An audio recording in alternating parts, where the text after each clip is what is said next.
Hi, my name is Francis Wade, and welcome to another in the series of questions that people should be asking about time management.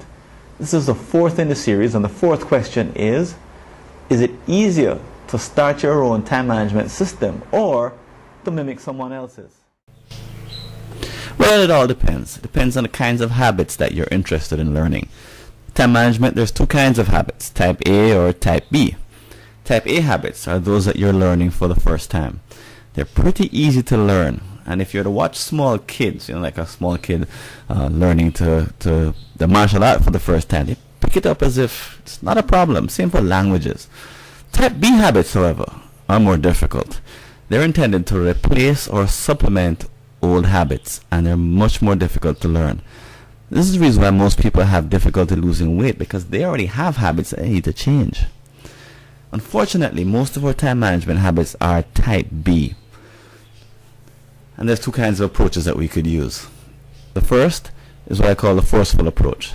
In the forceful approach, you kind of ignore the fact that you already have a time management system, and you push yourself, or you force yourself, to copy someone else's approach. So you could have learned it from a book. It could be your boss. It could be a program that you took.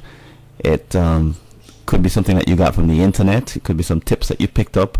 Whatever it is, you're taking their approach and trying to make it yours. I prefer the organic approach. In the organic approach, you get a profile. Start by getting a profile of your current habit pattern. You look for the gaps, the obvious holes. If you're using some kind of instrument, you can find those holes pretty quickly. You figure out which habits you want to change. You can even use external sources of information, tips and courses and so forth to help you. You're not trying to copy them. You're trying to help you. And you create a plan for changing your habits one at a time along a timeline. And as I said, I recommend the organic approach because it's open-ended. You can keep improving your time management system as long as you want, as often as you want for the rest of your career. And you can take input from any external system. Unfortunately, the forceful approach often leads to a dead end, and does that because after you hit the target that's defined in the program, there's nowhere else to go after that.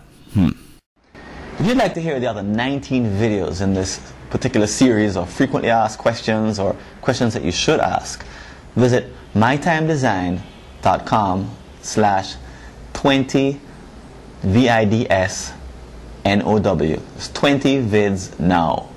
I look forward to seeing you. Take care. Bye-bye.